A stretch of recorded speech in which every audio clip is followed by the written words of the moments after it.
Video చేసింది వీడే. మీరు యూట్యూబ్ ఛానల్ కొత్తగా పెడితే ఫస్ట్ వీడియో వీడితో చేయించుకోండి. సక్సెస్. ఈ ఫోన్ నెంబర్ చదువు నోట్ చేసుకోండి అందరూ.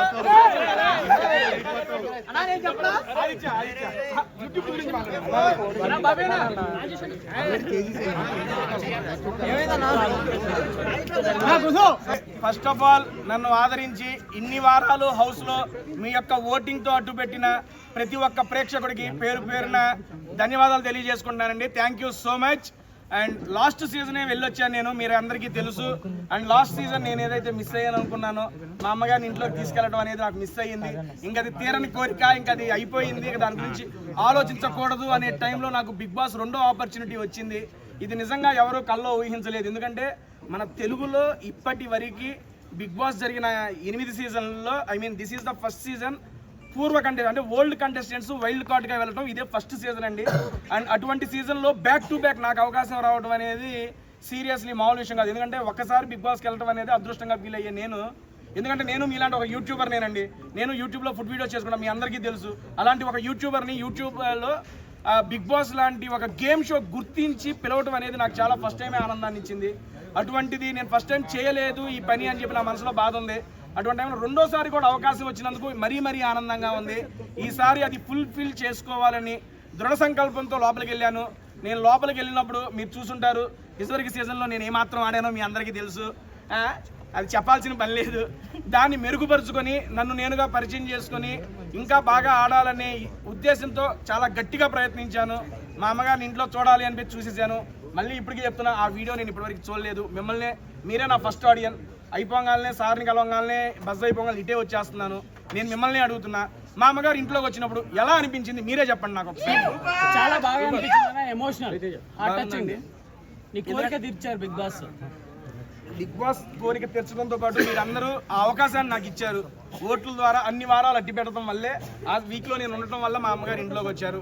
అండ్ ఆటపరంగా నేను చేయాల్సింది, నేను పెట్టాల్సిన ఎఫర్ట్స్ అయితే నేను పెట్టారు, మీరు అందరూ చూశారు. అండ్ ఫ్యామిలీ వీక్లో కానీ అండ్ తర్వాత వచ్చిన ఎక్స్ కంటెస్టెంట్స్ కానీ వాళ్ళందరూ నా ఆట గురించి కూడా మాట్లాడారు. నాకు చాలా అంటే చాలా ఆనందాన్ని ఇచ్చింది. ఎందుకంటే పోయిన సంవత్సరం దాకా తేజ గారిని నాకు నేనే తెలియదండి, నాకు నేను పరిచయం అవ్వాలి. ఈ సీజన్లో నాకు నేను కొత్తగా పరిచయం అయ్యా. తేజ గారిలో ఇంత ఎమోషన్ ఉందా, వీడిలో ఇంత సెంటిమెంట్ ఉందా, వీడింత ఆడగలడా, వీడింత పరిగెత్తగలడా. బేసిక్గా మనం చేసేది ఏంటండి, కూర్చొని భోజనం చేయటం. ఈ మాత్రం పొట్టరాదా, ఈ పొట్టేసుకుని ఆ రకంగా పరిగెత్తానంటే నాకు అమ్మని ఇలా పరిగెత్తానా, ఇన్ని బస్తాలు పట్టుకున్నానా, ఈ రకంగా ఆడానా, పిల్లల్ని తీసుకొని వేసానా.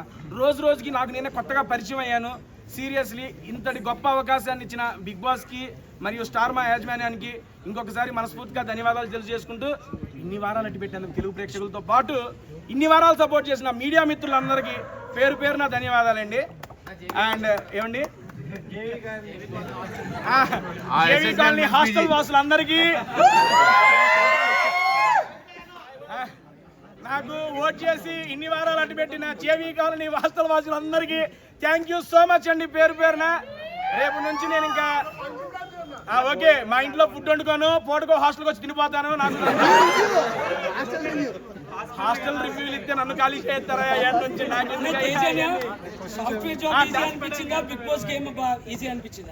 ఏమండి. సాఫ్ట్వేర్ జాబ్ ఒకసారి చేస్తే అలవాటు అయిద్దండి. బిగ్ బాస్ రోజు కూడా ఉంటుందండి బాబు, ఎప్పుడు ఏదొచ్చిందో అర్థం కాదు. ఆ టైంకి అది తీసుకోవాలి, ఆ టైంకి అది ఆడాలి. నేను చెప్పాల్సింది నేను చెప్పుకున్నా, లాస్ట్లో ఇంకో ముక్క నేను చెప్పుకుంటాను. మీడియా మిత్రులందరూ 1 by 1 అడగండి, I'm ready. It's purely my personal opinion. నాకు అనిపించింది మాట్లాడతాను. మాట్లాడే ముందు ఒక మాట, ఇక్కడికి వచ్చినారు మా నవీన్ అన్న. First of all thank you so much. మీ అందరికీ తెలుసు నేను జబర్దస్త్ ఉంటే నా జర్నీ అనేది స్టార్ట్ చేశాను. అండ్ దాంట్లో అభి అన్న నాకు ఒక మంచి అవకాశాన్ని ఇచ్చి ఆయన టీంలో ఆల్మోస్ట్ నేను 6 సంవత్సరాలు చేశా. 200 స్కిట్లు పైగా చేశాను. దాంట్లో ప్రతి స్కిట్లో తోడుండి నాకు నవీన్ అన్న చాలా సపోర్ట్ ఇచ్చాడు. నవీన్ అన్న కానీ, రామన్న కానీ, మన బాబీ గారు కానీ, అండ్ మా అందరికీ ఇంత అవకాశం ఇచ్చిన అభి అన్నకి మీడియా ముఖంగా మరొకసారి ధన్యవాదాలు తెలియజేసుకుంటున్నా. సీరియస్లీ అభి అన్న అనేవాడు లేకపోతే టేస్టీ తేజ అనేవాడు లేడండి. నాలో ఏదో ఒకటి ఉందలే, వీళ్ళు రారా ఎక్కువ స్టేజ్ అని చెప్పి పెద్ద ఆయన ఎక్కిచ్చాడు నన్ను. అది ఎప్పటికీ నేను గుర్తుపెట్టుకుంటాను. మరొకసారి మీడియా ముఖంగా అభి అన్నకి ప్రత్యేక కృతజ్ఞతలు తెలియజేసుకుంటున్నాను. అన్న అభి అన్న, love you so much. Thank you అన్న, thank you so much. And media ముందు ఇదే ఫస్ట్ టైం నేను ఇంటరాక్ట్ అవ్వడం కాబట్టి నవీన్ అన్న కూడా ఇక్కడే ఉన్నాడు. నేను నా ఆట గురించి నాకు తెలుసుకోవాలని ఉంది. మీరు అడిగే ముందు 2 క్వశ్చన్లు అన్నని అడుగుతాను. నేను అడుగుతా, అన్న ఆట ఎలా అనిపించింది? నువ్వు ఇంత బాగా ఆడుతావు. నేను ఫస్ట్ సీజన్ చూసినప్పుడు తింటున్నావు. ఈ సీజన్ లో ఆట ఆడినవు, మామూలు ఆట కాదు. 20 కొట్టావు. నేను అనుకున్నా ఫైనల్ దాకా ఉంటావు అనుకున్నా. Not promise. ఈరోజు సాయంత్రం ఇట్లా నువ్వు వచ్చినావు అని తెలియదు. నేను షాక్ అయిపోయాను ఫస్ట్. కానీ మాత్రం నువ్వు నీ బాడీలో ఇంత స్ట్రెంత్ ఉందని ఫస్ట్ టైం తెలిసింది. నాకు తెలియదు అన్న, లోపలికి వెళ్ళేది నాకు ఎంత ఉంది. నీ లోపల ఒక సల్మాన్ ఖాన్ ఉన్నాడు రా. ఆయన వదిలేసి వదిలే. Great great. తేజ చాలా బాగా ఆడాడు. నేను అన్ని చూసాను, అన్ని ఎపిసోడ్లు చూసాను. ఏది బాగా నచ్చింది మీకు? నీది ఏడుపు బాగా నచ్చలేదు కానీ ఏడుపు నచ్చలేదు కానీ మిగతా అన్ని బాగా నచ్చినారు. నువ్వు టాస్క్లు ఆడేవారు చాలా గట్టిగా ఈసారి. అండ్ నీళ్ళ పడి కూడా చాలా కష్టపడ్డావు.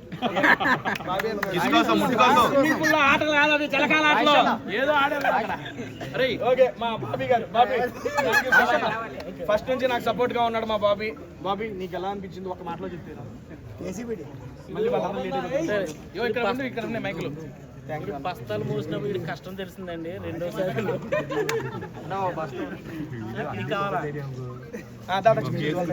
వెళ్ళినప్పుడు, ఫస్ట్ టైం వెళ్ళినప్పుడు వాళ్ళ అమ్మగారిని లోపలికి తీసుకెళ్దాం అనుకున్నది. అది ఎంత మిస్ అయ్యాడు. దానికంటే డబుల్ బూస్టింగ్తో తీసుకెళ్ళాడు. నీకు లైఫ్లో ఇది మెమరబుల్ రా తేజ. All the best. చెప్పాగా సీజన్ 7 అనేది నాకు స్పెషల్, సీజన్ 8 అనేది నాకు మెమరబుల్ అండి. అంతే. అండ్ 1 by 1 మీరు అడగండి మాస్టర్, నేను చెప్తాను. అక్కడే పడి వచ్చారు సార్. 1 by 1 ఇబ్బంది లేకుండా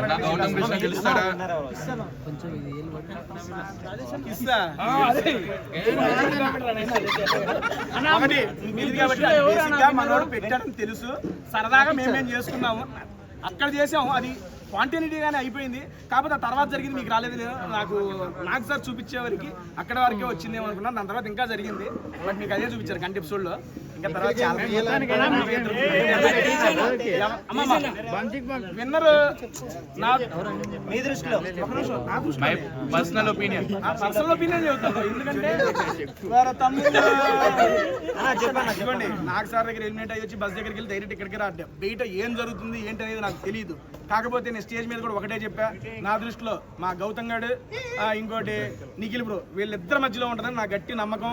ఇప్పుడు నేను ఒకసారి పోయి యూట్యూబ్ చూస్తే నాకు తెలిసిద్ది ఎవరిది ఏముందో. వీళ్ళిద్దరిలోనే ఉంటారు అని చెప్పి నాకు అనిపిస్తుంది. అండ్ గౌతమ్ అయితే బాగుంటుందని నా పర్సనల్ ఒపీనియన్. ఎందుకు అంటే గౌతమ్ కూడా నాలాగే సీజన్ 7లో చాలా కష్టపడ్డాడు. చివరి మెట్టు వరకు వచ్చాడు. 13వ వారం ఇదే వారం ఎలిమినేట్ అయ్యాడు. వాడు ఎలిమినేట్ అయ్యేటప్పుడు వాడికి ఓట్స్ తక్కువ వచ్చి ఎలిమినేట్ కాలేదు. టికెట్ టు ఫినాలే వేరే వ్యక్తికి రావడం వల్ల దానివల్ల బయటకు వచ్చాడే కానీ వాడి జనాలు ఎలిమినేట్ చేసి రాలేదు బయటికి. ఈసారి అదే సంకల్పం, నేను ఎలాగైతే మా అమ్మని ఇంట్లోకి తీసుకురావాలనే సంకల్పంతో లోపలికి వెళ్ళాను. వాడు కూడా కప్పు కొట్టాలని నిశ్చయించుకొని లోపలికి వచ్చాడు. నాకు తెలిసి అది గట్టిగా జరిగేట్టే ఉంది. నేను లోపల కూడా వాడికి అదే చెప్పాను. ఇంకొక వారం ఉంది. ఈ వారం మనవాడు గట్టిగా ఉంటే తీసుకొని కప్పు ఏడా తీసుకొస్తాడు మీ ముందుకి. నేను అదే ఎక్స్పెక్ట్ చేస్తున్నా. ఆ రోజు కప్పుతో వచ్చిన తర్వాత మళ్ళీ మాట్లాడదాం. వాడితో ఆయన ఇల్లు పంచిపెట్టు ఓ అమ్మాయి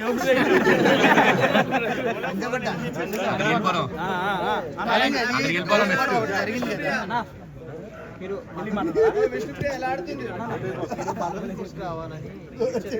క్వశ్చన్ కూడా అందరికి వినపడేలా ప్లీజ్. వారం మొత్తం మీరు ఏడ్చారు కదా కొంచెం మదర్ సెంటిమెంట్. సో అది ఏంటంటే కొంతమంది చూసేవారికి కావాలని నటిస్తున్నట్టు, అంటే ఆడియన్స్ ని ఓటింగ్స్ కోసం మీరు అట్రాక్ట్ చేయడానికి చేస్తున్నట్టు. ఒకటి ఓపెన్ గా చెప్పా, అమ్మ ఇంట్లో వస్తే నేనే బయటకు వస్తా అన్న. దానికి ఓటింగ్స్ కోసం నచ్చేదే ఉంది. వారం మొత్తం మీరు తర్వాత ఎక్స్ప్లెయిన్ చేస్తారు. అదే చెబుతున్నా. బేసిక్ గా ఏంటంటే బిగ్ బాస్ అనేది ఒక రియల్ ఎమోషన్. ఏదైనా ఒక జెన్యూన్ ఎమోషన్ అంతే. ఏది ఫేక్ చేయాలనుకున్నా తెలిసిపోద్ది. అండ్ దట్టు ఏడ్చారంటే అంతమంది పేరెంట్స్ వస్తూ ఉంటే అరే మనం ఏ జీవితం వెళ్ళాం, అమ్మ రావాలనే జీవితంతోనే వెళ్ళాం. అటువంటిది మా అమ్మ రావట్లేదు మిగిలిన వాళ్ళందరూ వస్తున్నారంటే ఎలా తీసుకోగలని చెప్పు. ఒక క్లోజ్డ్ సర్కిల్లో ఒక 10 మందే ఉంటాము. మన అనుకునే వాళ్ళు ఇంట్లోకి రావట్లేదు, అరే మనం వచ్చిందే దీనికే, దీనివల్ల వేస్ట్ అయిపోయిందనే బాధ గుర్తుకొచ్చినప్పుడల్లా ఆటోమేటిక్గా కళ్ళంటే నీళ్ళు వచ్చేస్తాయి. అండ్ ఇంకోటి పృథ్వీ వాళ్ళ మదర్ వచ్చేటప్పుడు వాళ్ళ అమ్మగారు ఇలా నడుచుకుని వస్తుంటే గేట్లోంచి మనకి KGF మ్యూజిక్ పెట్టారు. మీకే తెలియదు ఏముంది, పాటలు పెడితే నుంచోనే ఉన్నా కాడతానే ఉన్నాయి. అది ఒక రియల్ అండ్ జెన్యూన్ ఎమోషన్స్ అండి. దాన్ని ఎవడో ఫేక్ చేయలేడు. దట్టు నేను బిగ్ బాస్ హౌస్లో బిగ్ బాస్ అడిగాడు మీ అమ్మ వచ్చింది నీకు ఎలా అనిపించిందని. బిగ్ బాస్ నేను ఎమోషన్ అంత పెద్దగా అవ్వను, నాకు అవసరం లేదు అనుకున్నాను. కానీ అమ్మ ముందు ప్రతిదీ ఇంకా నాకు తక్కువే, అమ్మ తర్వాత ఏదైనా అని చెప్పేశాను అక్కడ. ఎందుకంటే అమ్మ అనేది రియల్ ఎమోషన్ అండి. ఎవరికైనా తెలుసు, ఎవరు అడిగినా అది కాదనరు. ఆ రియల్ ఎమోషన్ని నేను ఫీల్ అయ్యాను, ఆ ఫీల్ అయ్యిందే బయటకు వచ్చింది అంతే. విష్ణుప్రియ ఎలా ఆడుతున్నారు? ఒక్క నిమిషం ఓపెన్ గా చదువుతున్నా, స్టేజ్ మీదే చెప్పాను. ఇప్పుడు మళ్ళీ ఏముంది అదే క్వశ్చన్. మా అమ్మగారు మిమ్మల్ని సెలెక్ట్ చేయడానికి రీజన్ ఏమనుకున్నారు అంటే రోహిణి గారు నిఖిల్ వెళ్ళి డిస్కషన్ చేస్తున్నారు కదా, సో మీకు ఛాన్స్ ఇవ్వాలనుకున్నారు లేదా మీరు వీక్ అనుకుని మిమ్మల్ని సెలెక్ట్ చేశారు అనుకున్నారు? రెండోదే రైట్ అమ్మా, వీక్ అనుకో. వీక్ నాకు తెలుసు, చెప్పారు ఓపెన్ గానే. అన్న ఇక్కడ అయితే మరి అన్ని నువ్వే అడుగుతున్నావు ఏంట్రా? విష్ణుప్రియ ఎలా ఆడుతున్నా? విష్ణుప్రియ గారు ఎలా ఆడుతున్నారు? అన్న అది అడిగితాను ఏంటంట? డబ్బులు ఎంత ఇచ్చారు చెప్పండి. డబ్బులు ఇంకా నాకు రాలేదు బ్రో. ఎంత అది? వారం ఇంకా రాలా, ఇప్పుడే ఎలాగ చెప్తా. అకౌంట్లో కదా పడేది. ఒక్క నిమిషం 1 by 1. ఏంటండి దోశ మ్యాటర్ కావాలా? రాలేదు బయటికి. దోశ మ్యాటర్ కావాలా చెప్పనా? ఏ మ్యాటర్ అనే మాట్లాడదాం. ఓకే. చీజ్ దోశ ప్లేన్ దోశగా చెబుతానండి. ఏమి లేదండి అక్కడ జరిగింది. బేసిక్గా బిగ్ బాస్ ఈ సంవత్సరం టైమర్ పెట్టాడు, అది అందరికీ తెలిసిందే కదా. టైం అయిపోతుందని చెప్పి దోశ గురించి యూట్యూబ్ ఛానల్ తింటూ మాట్లాడతాను అనుకున్నా, కానీ ఈ రకంగా బిగ్ బాస్లో దోశ గురించి మాట్లాడతాను నేను అనుకోలేదయ్యా. Okay done. అక్కడ జరిగింది ఏంటంటే ప్రేరణ గారు దోశలు వేస్తున్నారు, రోహిణి గారు వచ్చి దోశ అడిగారు. దోశ అడిగినప్పుడు బేసిక్గా అక్కడ చెప్పింది ఏంటంటే ప్లేన్ తినేవాళ్ళు చీజ్ తినేవాళ్ళు సపరేట్గా ఉన్నారు. రోహిణి గారు ఫస్ట్ ప్లేన్ వద్దన్నారు, అందుకని అయిపోయింది. తర్వాత టైం వచ్చిన తర్వాత చీజ్ బాగుంటుందో రోహిణి గారు చీజ్ దోశని అడిగారు. అడిగినప్పుడు ప్రేరణ ఏం చెప్పిందంటే ఆల్రెడీ నీ దోశలు అయిపోయినాయి అని చెప్పింది. చెప్పంగానే ఆవిడ ఫీల్ అయ్యారు రోహిణి గారు, కానీ ఫీల్ అయ్యి మాట బయటికి చెప్పినప్పుడు నాకు అర్థమైంది అయ్యో రోహిణి గారు ఫీల్ అయ్యారని. అప్పుడు కూడా నేనేం మాట్లాడాల. నేను అన్నది ఏంటంటే సరే ఒక చీజ్ దోశ ఒక నార్మల్ దోశ ప్రతి ఒక్క ఇండివిజువల్కి ఇలా ఈక్వల్గా డివైడ్ చేసేయండి, ఏ గోల్ ఉండదు. చీజ్ కావాల్సిన వాళ్ళు చీజ్ తింటారు, ప్లేన్ వాళ్ళు ప్లేను తింటారని చెప్పారు. ఇక దాని దగ్గర స్టార్ట్ అయినప్పుడు రోహిణి గారు ప్రేరణ అక్కడ అయిపోయింది, అక్కడ స్టార్ట్ అయిపోయింది. దాని తర్వాత ఏమైందంటే రోహిణి గారు ప్రేరణతో ఏం చెప్పిందంటే అమ్మ నువ్వు మెగా చీఫ్ ఉన్నప్పుడు ప్రేరణ గారికి గొడవలు అయినాయి కదా. బేసిక్గా నువ్వు మెగా చీఫ్ అయినప్పుడు నీ మాట వినకపోతే ఎలాగైతే గొడవలు అయ్యాయో నేను మెగా చీఫ్ అయినప్పుడు నా మాటలు కూడా వినకపోతే నాకు అలాగే అనిపిస్తుంది అని చెప్పి డిస్కషన్ జరుగుతున్నప్పుడు ఏంటి పర్టికులర్ ఎగ్జాంపుల్ చెప్పు అన్నప్పుడు నేను ఈ దోశ మ్యాటర్ ఏమన్నా జరిగింది కదా అని చెప్పాను. అక్కడ నుండి అది చిలికి గాలివాన్ అయ్యింది. అసలు అది బయటకు వచ్చిద్దని కూడా తెలియదు. ఇప్పుడు మీరు అడుగుతుంటే ఓహో వచ్చిందా అనుకుంటున్నా. ఇది అక్కడ జరిగింది. నేను చెప్పిన పాయింట్ ఏంటంటే ఉన్న ప్రతి ఒక్కరికి ఈక్వల్గా షేర్ చేయండి అని చెప్పాను. లేదా అన్నప్పుడు ఆల్రెడీ టైం వచ్చింది, పిండి ఉంది, ఇంకొక దోశ ఎక్స్ట్రా అయ్యొచ్చు కదా అని చెప్పాను. అది అక్కడ జరిగింది. ఏమొచ్చింది అంటే నాకు తెలియదు.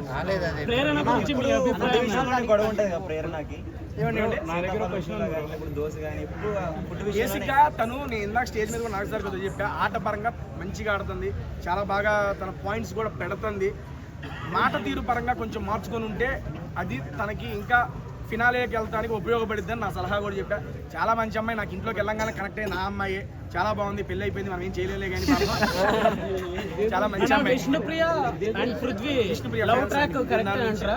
ఏమండి Vishnupriya and Prithvi love track నిజమే అంటారా? లవ్ ట్రాక్ అని వాళ్ళు ఎప్పుడు చెప్పలేదు, మాకైతే హౌస్ లో చెప్పలేదు. మేము అనుకుంటున్నాం బయట అనుకుంటున్నాం. ఇట్స్ యువర్ ఒపీనియన్, నేను దాన్ని కాదనలేదు. కాదండి మీరు వెళ్ళే ముందు కూడా చూశారు కదా. చూశాను. 4 వారాలప్పుడు వాళ్ళిద్దరు మంచి బాండ్ లేదు. అప్పుడు ముందు వేరే వాళ్ళు 5th వీక్ అప్పుడే వాళ్ళకి స్టార్ట్ అయింది అనుకుంటా. అప్పుడు నేను చూడలేదు. హౌస్లోకి వెళ్ళి నాకు అనిపించేది అంటే నిజంగా చెబుతున్నాను, హౌస్లో మనకంటూ ఎవరు లేనప్పుడు ఒక మనిషి తోడవుతారు ఆబ్వియస్లీ, అమ్మాయి అయినా అబ్బాయి అయినా. లాస్ట్ సీజన్ నేను అది ఎక్స్పీరియన్స్ చేశా. బేసిక్గా ఏంటంటే ఇట్స్ జెన్యూన్ ఎమోషన్ బ్రో. తను విష్ణుప్రియ గారికి తన మీద అభిమానం ఇంకా ఎక్కువ అని చెప్పి చాలా సందర్భాల్లో చెప్పుకున్నారు కూడా. కానీ పృథ్వీ బ్రో ఎప్పుడు తను నాకు ఇంట్రెస్ట్ లేదనే సెన్స్తోనే చెప్పాడు. ప్రతిసారి మాకు అదే జరుగుతుంది లోపల. బట్ బయటకు ఏమొచ్చింది ఎలా వచ్చింది అనేది మాకు తెలియదు. And that is pure bond of friendship according to me. Season 8లో మిస్ అయినా అక్కడ సీజన్ 11లో అదరగొడుతున్నాడు కదా పాప, కన్నడ వెళ్ళిందంట. నాకు ఇందాకే తెలిసింది, వచ్చినాక కలుద్దాం. ఓకే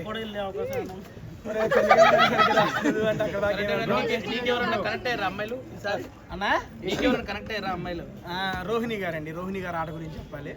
కిరాక్ ఆడుతున్నారు, తోపు ఆడుతున్నారు, ఎర్రగా ఆడుతున్నారు. హౌస్ లో లైవ్ లో చూసాను ఆవిడ ఆటను. నేను ఓ అమ్మ ఏట్రా బాబు ఎట్ట ఆడుతున్నారు ఈవిడ అనుకున్నాను. అండ్ మళ్ళీ ఇంకోటి చెప్తున్నా, ఇంకొకసారి టాప్ 5లో ఉంటే ఆమె కన్నా ఎక్కువ నేనే సంతోషిస్తాను, అంత బాగా ఆడుతున్నారు. అవినాష్ అన్న ఈ లోపలికి వచ్చేటప్పుడు చెబుతున్నాక 2-3 నక్కలను పెట్టి తక్క లోపలికి 10 వారాల్లో 7 వారాలు ఇమ్యూనిటీ ఎట్టండి బిగ్ బాస్ వచ్చిన ఆపర్చునిటీస్ ద్వారా ఇమ్యూనిటీగా మార్చుకున్నాడు. అండ్ దాంతోపాటు ఆయన కష్టం కూడా వచ్చినప్పటి నుంచి టాప్ 5కి వెళ్ళాలి అని తపనతో ఆడాడు. టికెట్ ఫినాలే సంపాదించి ఫస్ట్ ఫైనలిస్ట్ అయ్యాడు. అవినాష్ అన్న ఈ సందర్భంగా మళ్ళీ చెబుతున్నా, గుడ్ లక్, టాప్ 5లో వెళ్ళాలి. మేమందరం ఏంటంటే అండి, వెళ్ళిన వైల్డ్ కార్డ్ కంటెస్టెంట్స్ అందరూ ఏదో ఒక ఎయిమ్తో వెళ్ళారు. లాస్ట్ టైం మిస్ అయ్యింది, ఈసారి అది సక్సెస్ చేసుకోవాలి అని నేను ఏ దాంతో వెళ్ళానో మీ అందరికీ తెలుసు, అది నాకు సక్సెస్ అయింది. అండ్ గౌతమ్ గారు ఏ ఉద్దేశంతో వెళ్ళాడు, లాస్ట్ టైం మిస్ అయింది చివరి స్టెప్, అది చివరి స్టెప్ వాడికి చేరువలోనే ఉంది. అండ్ అవినాష్ అన్న ఫినాలేకి వెళ్ళాలనే టార్గెట్తో వెళ్ళాడు, ఫినాలేకి వెళ్ళాడు. రోహిణి గారు ఒక్కసారి కూడా కెప్టెన్ కాల అవ్వాలి అన్నారు, ఆవిడ ధీటైన ఆటతో మెగా చీఫ్ అయ్యారు. ఇప్పుడు దాకా ఆల్మోస్ట్ వాళ్ళు మేము వెళ్ళిన నలుగురు, చివరి దాకా ఉన్న నలుగురు మా యొక్క డ్రీమ్స్ని బిగ్ బాస్లో ఫుల్ఫిల్ చేసుకున్నాం. మేమైతే సాటిస్ఫాక్షన్గా ఉన్నాం. ఆ నెక్స్ట్ వచ్చే స్టెప్పులు seriously it is bonus and success అంతే. చెప్పన్నా మామూలుగా మీకు లాస్ట్ సీజన్ వెళ్ళినప్పుడైనా లెటర్స్ ఏమైనా ఇవ్వకపోతే అవి తర్వాత మీకు తీసుకొచ్చేవడం కానీ అలా జరిగింది, లెటర్సే కానీ తినే వస్తువులు కానీ ఏదైనా. అవునండి. అలాగే ఇప్పుడు పేరెంట్స్ని తీసుకురావడం నాగార్జున గారు స్టేజ్ మీద అనౌన్స్మెంట్ చేసిన తర్వాత వస్తారని మాకు అందరికీ తెలుసు. అది బయట ఎలా జరిగిందో నాకు తెలియదు, అక్కడ జరిగింది చెప్తా. బేసిక్గా లెటర్స్ ఇవ్వము అది ఇది అంటే బిగ్ బాస్ టాస్క్ పరంగా అయితే ఓకేనండి. డైరెక్ట్గా ఒక హోస్ట్ శనివారం ఎపిసోడ్ మొత్తం కన్ఫెషన్ రూమ్లో ప్లాన్ చేసి వర్స్ట్ ప్లేయర్ ఎవరో డిసైడ్ చేయండి అని చెప్పి అంత చేసిన తర్వాత ఆయన నోటెమ్మట రారు అని చెప్పిన తర్వాత ఒక్క నిమిషం నాకు అర్థం కాల. అదే లెటర్ కూడా ఇవ్వడానికి చాలాసార్లు చెప్పారు కదా, లెటర్లో ఈ అదే చెబుతున్నా బ్రో, లెటర్ వేరు ఇక్కడ వచ్చిన ఇది వేరు. అండ్ దట్టు నేను ఏ ఎమోషన్తో వచ్చానో కూడా తెలుసు వాళ్ళకి. అండ్ వరస్ట్ ఇక్కడ ఇప్పుడు ఇద్దరిని నిలబెట్టి లాస్ట్ టైం బడ్డీ స్టార్స్ జరిగింది, లెటర్ అన్న ఒకటి చెప్తున్నా, నేను ఎవరు ఇద్దరు నుంచున్నాం, మా ఇద్దరులో ఎవరికో ఒకరికి ఏమండి ఓకే మనవాడంగా చూస్తున్నా ఓకే క్వశ్చన్ అడిగాడు అని చెప్పి ఎవరు నేను లెటర్ టాస్క్ అది బిగ్ బాస్ పెట్టిన టాస్క్. లెటర్ గేమ్ పరంగా ఒకరికి రాదు అని చెప్పినప్పుడు నాకు వచ్చింది, ఎవరికి రాలా. కానీ 2 weeks తర్వాత ఎవరికి వచ్చింది. ఇక్కడ సిచ్యువేషన్ ఏంటి, డైరెక్ట్గా ఒక పెట్టి ఏంటది కన్ఫెషన్ రూమ్లో వర్స్ట్ ప్లేయర్ అని చెప్పి హౌస్ మేట్స్ అందరూ మెజారిటీ డిసైడ్ చేసిన తర్వాత వచ్చిన నాగ్ సార్ నోటెమ్మటి వచ్చిన మాట. అలాంటప్పుడు అండ్ దట్టు ఈ సీజన్లో ట్విస్ట్ అండ్ టర్న్స్ అంటున్నారు, ఎడిపోయి ఇటు తిరిగి ఎవరికి తెలుసు, అంత ఇది లేదు. ఒకటి రోజు 2 రోజు చెప్పంగానే నాకు మైండ్ పోయింది, ఒక రోజు 2 రోజు వస్తారేమో అనే నిజంగా చిన్న ఆశ ఉంది. మనిషి అనేవాడు ఆశ ఉంటుంది కదా. ఎప్పుడైతే అందరు పేరెంట్స్ అయిపోయారు, మెగా చీఫ్ అయిపోయింది, ఇక లైట్లు ఆపేసి పడుకోమన్నాడు పెద్ద ఆయన, ఇక రేపు నాగ సార్ వచ్చేస్తారు ఇంక అయిపోయింది అనే టైంలో ఆ రకంగా రాగానే అది వీక్ అంతా నేను క్యారీ చేయలేకపోయాను సీరియస్లీ. ఎందుకంటే మనం ఒకటి కావాలని గట్టిగా సంకల్పించి కూర్చున్నాం అనుకోండి, అది చేదా వచ్చింది నోట్లోకి పోయేటప్పుడు కింద పడిపోతుందంటే ఎంత బాధ ఉంటుంది చెప్పండి. అరే నీకు నోట్లోకి వెళ్ళిద్దిరా అని చెబుతారు, వెళ్ళాలి కదా, వెళ్ళిన తర్వాతే కదా సాటిస్ఫాక్షన్. వెళ్ళేదాకా ఆ భయం ఉంటుంది, అదే భయం ఉంది, ఆ భయమే కంటిన్యూ అయింది.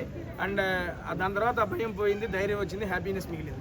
తేజ గారు బిగ్ బాస్ ఫస్ట్ టైం వెళ్ళినప్పుడు బాగుందా, సెకండ్ టైం వెళ్ళినప్పుడు బాగుందా, టాస్క్ కానీ రెండిట్లో బాగుంది?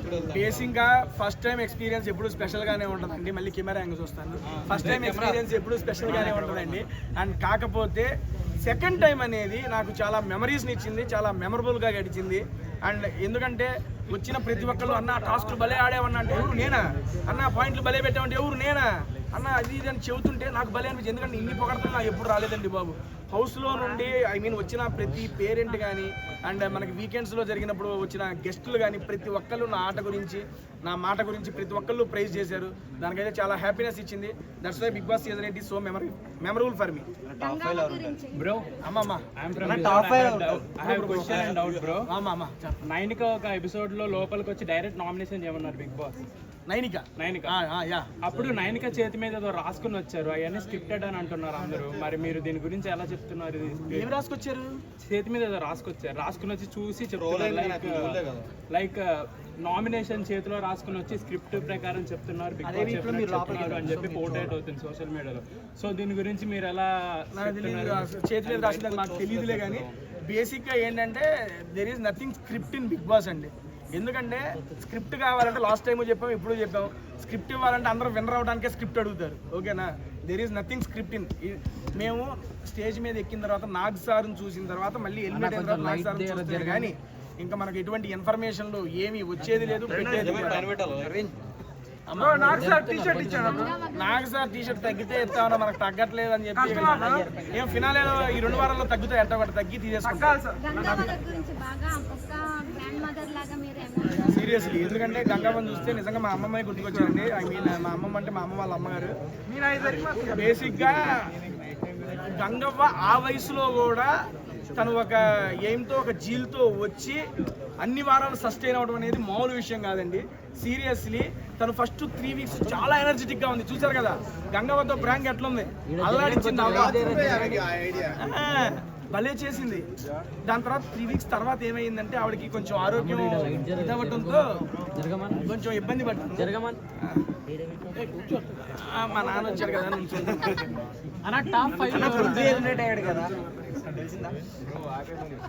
బ్రో, నాకు తెలియదు. డబుల్ ఎలిమినేషన్ ఈ వీక్.